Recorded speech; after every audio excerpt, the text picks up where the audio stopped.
আজকে আপনারা সবাই জানেন যে কাশ্মীরের যে নারকীয় যে হত্যাকাণ্ড হয়েছে তার প্রতিবাদে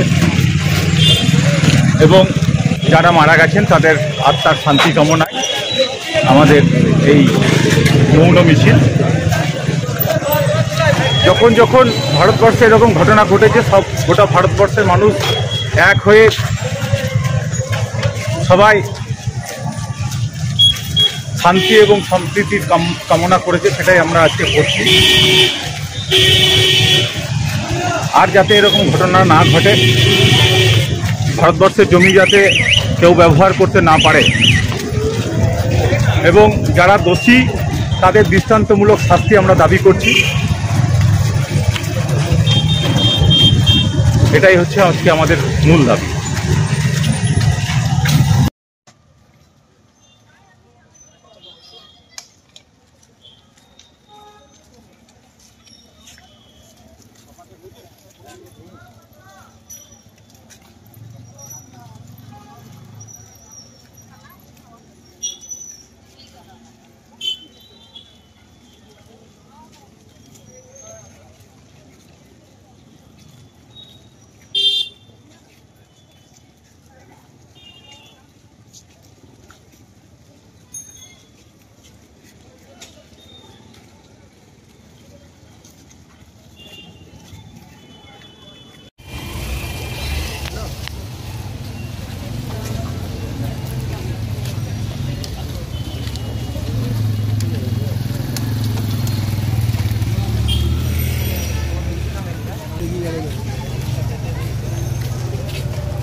সারা ভারতবর্ষের প্রতিটি মানুষ জানেন যে গত পরশুদিন পহেলগাঁওয়ে কাছে, যেটা মিনি সুইজারল্যান্ড বলে একটা পর্যটকদের নতুন জায়গা করা হয়েছে।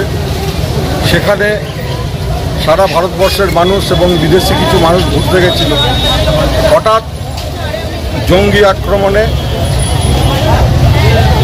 মারা গেছেন আমাদের পশ্চিমবঙ্গের 3 জন, গুজরাটের আছে, ভারতবর্ষের প্রতিটি কোনায় কোনায় আছে, বিদেশি পর্যটক আছে এবং একজন কাশ্মীরি যিনি ঘোড়সওয়ার ছিলেন তিনিও মারা গেছেন।